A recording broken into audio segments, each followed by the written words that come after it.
Yes, mazene leo nataka nikwambie kwamba wachana na pressure ya wasee. Wachana na pressure ya watu. Hii maisha ulisaliwa peke yako, unaishi maisha peke yako. Kuna maisha Mungu amekudesignia wewe kama wewe.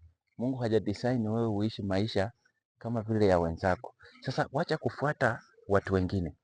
Ishi maisha yako ukijua kwamba you are doing your own focus. Focus on yourself more than you focus on people.